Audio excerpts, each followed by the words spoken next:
Arihant also is a part of this Ishwar.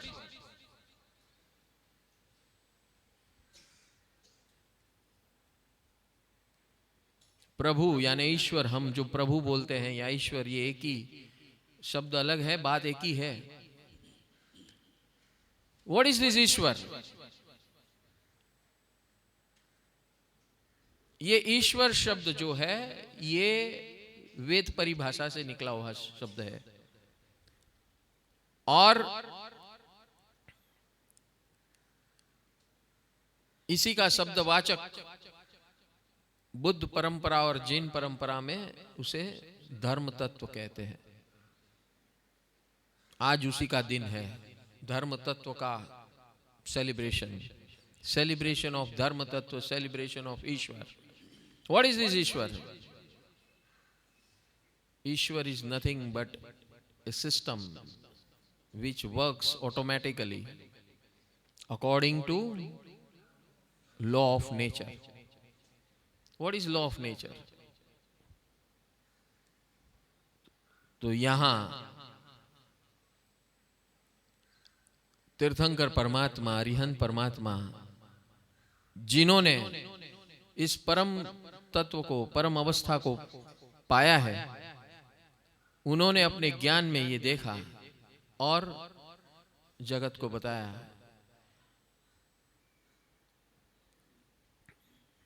वत्थु सहाओ धम्मो. क्या बताया? वत्थु सहाओ धम्मो.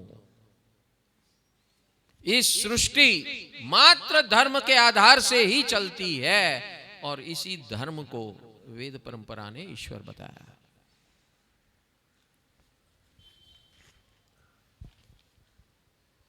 ईश्वर यानी इस जगत के सारे पदार्थ जो हैं वो स्वर वाले हैं. स्वर यानी तरंग स्वरूप है.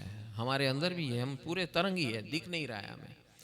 हमारे पास जो माध्यम है, कैमरा है, 5 इंद्रिय हैं, वो 5 कैमरा है, वो इस तरंग को देखने के काबिल नहीं है जो सूक्ष्म तरंग चल रहे हैं हमारे अंदर. We can not sense it, we can not visualise it. उसकी सीमा है.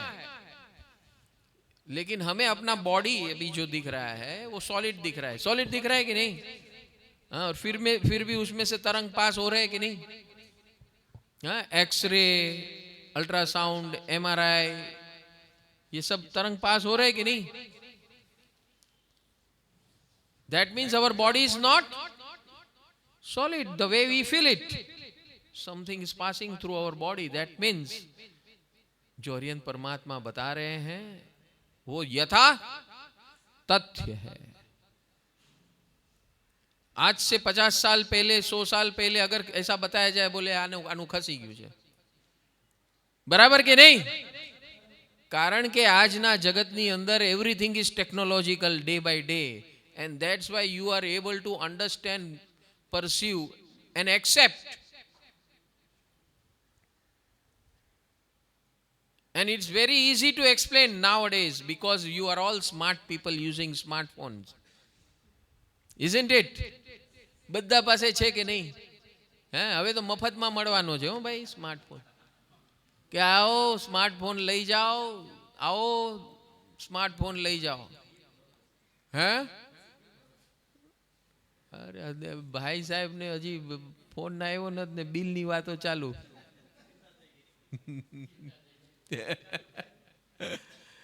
જો ભાઈ બિલ ભરવું કે વિલ ભરવું એ આપણા હાથમાં છે. બિલનું વિલ મારા હાથમાં છે, એ બીજાના હાથમાં નથી. બીજાના હાથમાં આપણને આપવું છે. એકવાર મારા હાથમાં આવ્યું પછી મારું વિલ ચાલે. Isn't it? लेकिन ऐसा नहीं हो रहा है. भाई जे भय व्यक्त કર્યો ને કે પછી બિલ, अरे where is your will man? Where there is a will, there is no.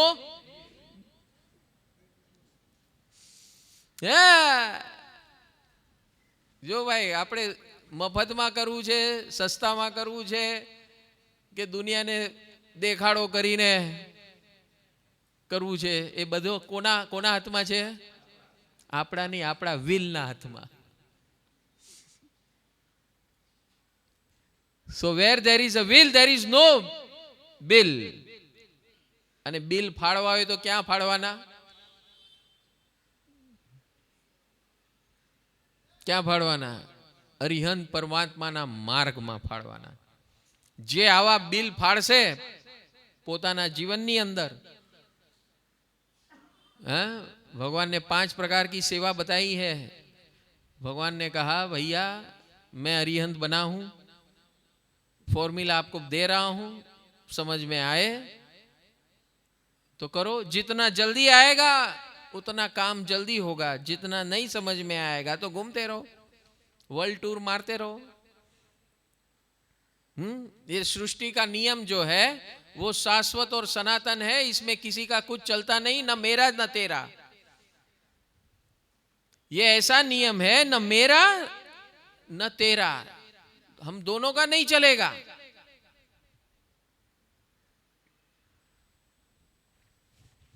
मैंने भी इसका स्टडी किया भैया, तब मुझे पता चला कि भाई इसमें करने लायक क्या है, बनने लायक क्या है. क्योंकि ये रोज रोज की झंझट से मैं पक गया था. आप पके कि नहीं? कि नहीं पके? बोलो हाँ या ना बोलो. आप पके हैं कि नहीं पके? रोज रोज की झंझट से परेशान हो कि नहीं हो? पके या नहीं परेशान हो कि नहीं हो? हैं? चलो बताओ कितने लोग परेशान नहीं है?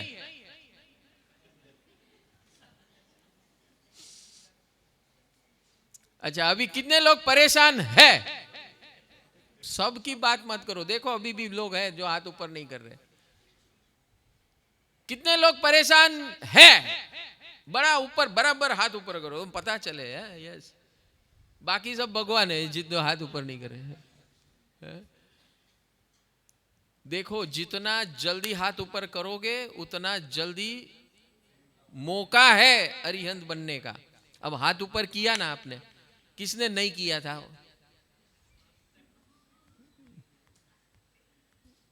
हाँ दो, एक ज्योति बेन, दो, हाँ तीसरा है. 3 नमूने.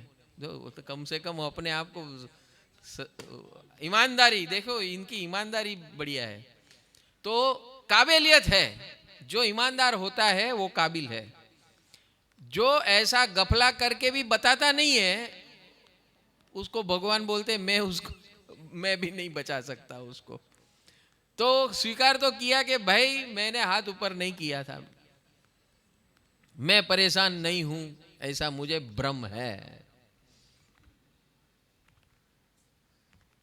कई लोग को ऐसा लगता है परेशानी क्या चीज है. हाँ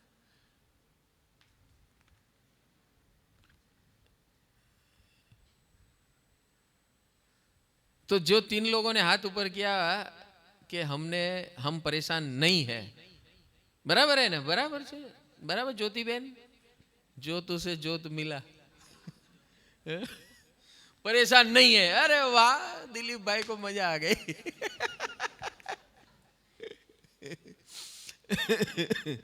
હવે કઈ થાય તો કેજો મને, ડરશું.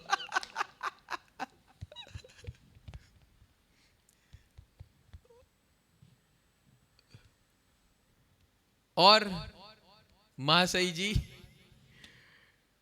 आप परेशान नहीं है. परेशानी यानी क्या? चलो परेशानी यानी क्या?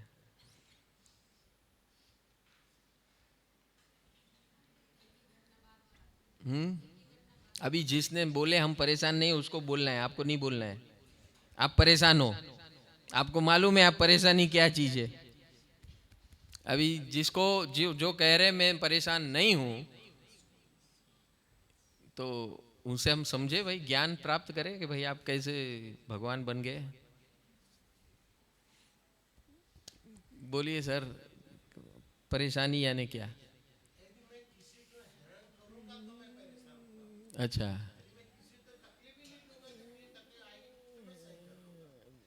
तो आप सहन कर लोगे. अच्छा अच्छा, सहन यानी क्या? बर्दाश्त करना. बर्दाश्त करना. बराबर है। जब इंसान बोलता है कि मैं सहन कर लूंगा, बर्दाश्त कर लूंगा, तो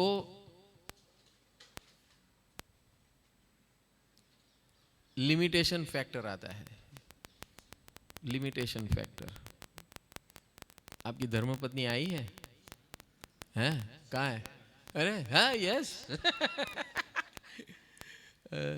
अभी आप उनको बर्दाश्त करते कि वो आपको बर्दाश्त करते? बोथ। नहीं नहीं, आप उनके बारे में क्यों बोल रहे हो? नहीं नहीं नहीं, you have no right to comment. See, you are married to her, that's right, but you are not owner of her. हाँ, यहीं से शुरू हो गई प्रॉब्लम। क्योंकि जब हम मालिक बनने चाह रहे हैं, मैं प्रश्न पूछ रहा हूं, आप जवाब दोनों के लिए दे रहे हो। तो ये कॉन्स्टिट्यूशन कह रहा है, अरिहंत परमात्मा ने बताया कि इस सृष्टि के अंदर हर जीव स्वतंत्र है।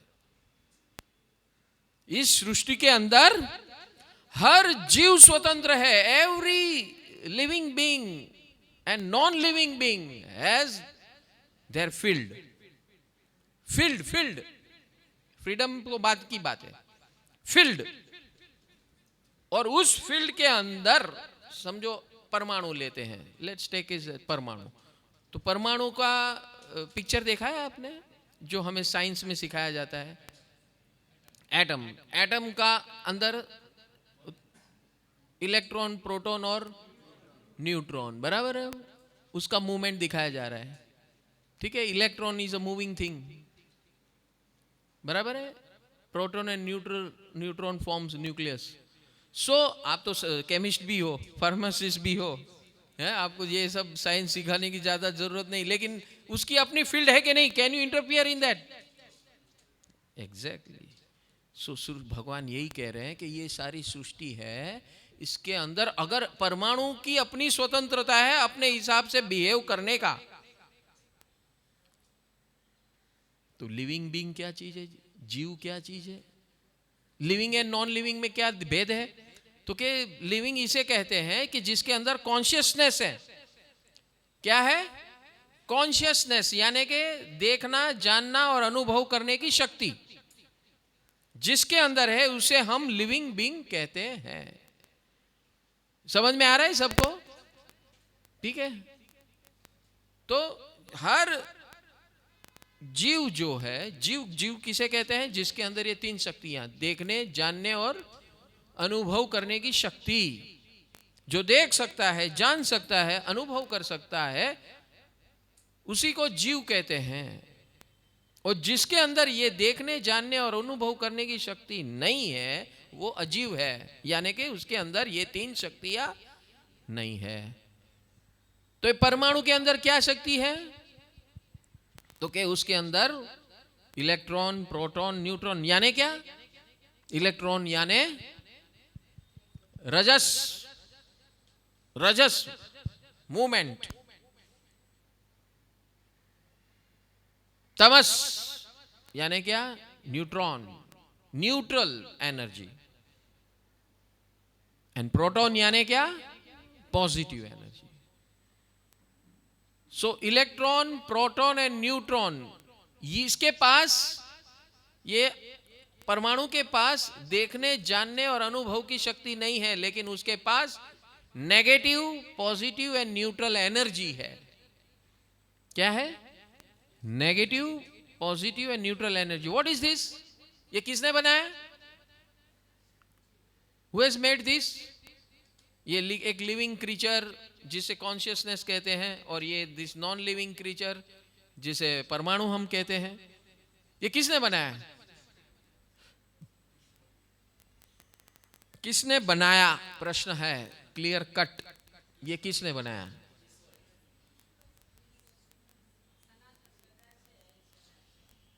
ये किसने बनाया? ये सबसे बड़ा प्रश्न है, क्वेश्चन मार्क।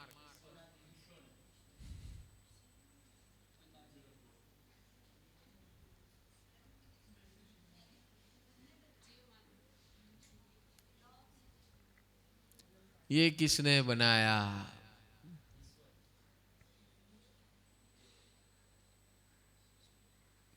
अगर ईश्वर ने बनाया तो स्वयं क्या है? वो जीव है कि अजीव?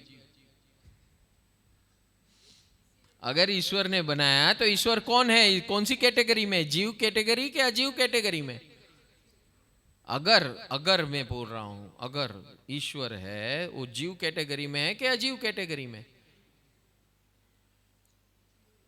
जीव कैटेगरी में है तो उसके पास यही शक्ति है, देखने, जानने, अनुभव करने की। बनाने की शक्ति कहां है? देखना, जानना, अनुभव करना, यही उसकी शक्ति है मैया।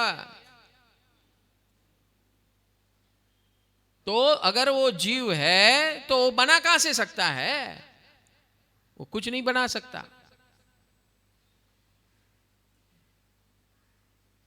अगर ईश्वर जीव है तो ईश्वर क्या है?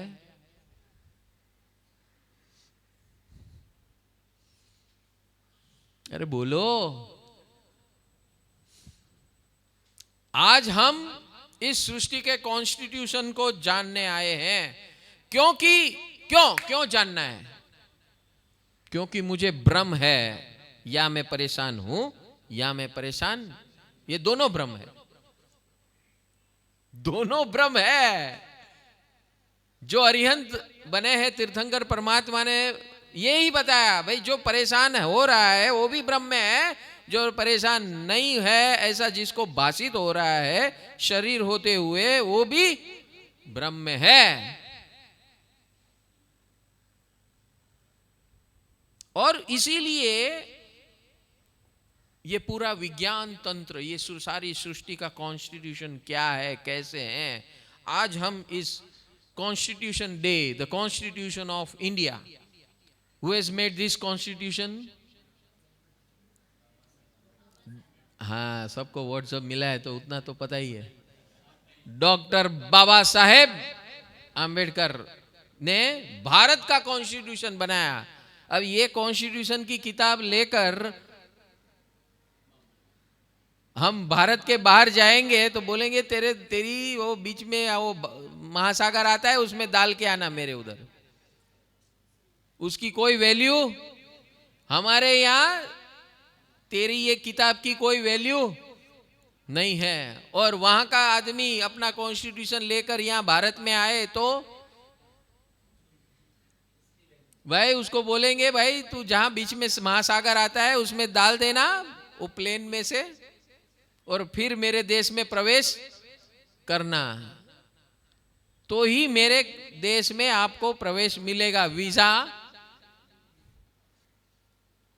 वीजा यानी क्या? वीजा यानी agreement to follow the tenets and constitution of the region wherever we go. बराबर है? समझ में आ रहा है? ये मानव सर्जित कॉन्स्टिट्यूशन है। आज ये रिपब्लिक डे है हमारा, यानी कॉन्स्टिट्यूशन डे है। इस दिन को जब भारत आजाद हुआ था 1947 में, तो भारत को कैसे चलाया जाए उसका एक कॉन्स्टिट्यूशन, संविधान खड़ा किया गया, ताकि सबको पता चले कि हमें इस धरती के ऊपर, धरती के इस भाग के अंदर अगर हमें जीना है, रहना है, बसना है, तो हमें किस प्रकार रहना, बसना और लोगों को स्वीकार करना है। And if we happen to break this by any chance, then we will be taken for task. Correct? Am I right? Administration will take the control and you will be taken to task. बराबर है कि नहीं? ये व्यवस्था है हमारे इंसानों की। इसी प्रकार आप कोई भी देश में जाओ तो उस देश का संविधान हमें फॉलो करना है। हम करेंगे तो ही हमें उस देश के अंदर प्रवेश मिलता है। अगर उस देश में हमें प्रवेश मिलने के बाद अगर हम फिर भी उसके संविधान के खिलाफ कुछ कार्य करते हैं तो क्या होता है? वो अंदर डाल देगा और डिपोर्ट कर देगा। जो भाई तू जहां से आया वहां चले जा, तेरा यहां हमारे देश में काम नहीं है, क्योंकि तू हमारा सुन नहीं रहा है। अब समझ में आ रहा है? ये मैं जो भी शब्द बोल रहा हूं ना, बराबर ध्यान से सुनना। अगर हम नहीं फॉलो करते हैं तो क्या करते हैं? डिपोर्टेशन। एक देश से, हम जिस देश से आए हैं उस देश में वापस भेज देना,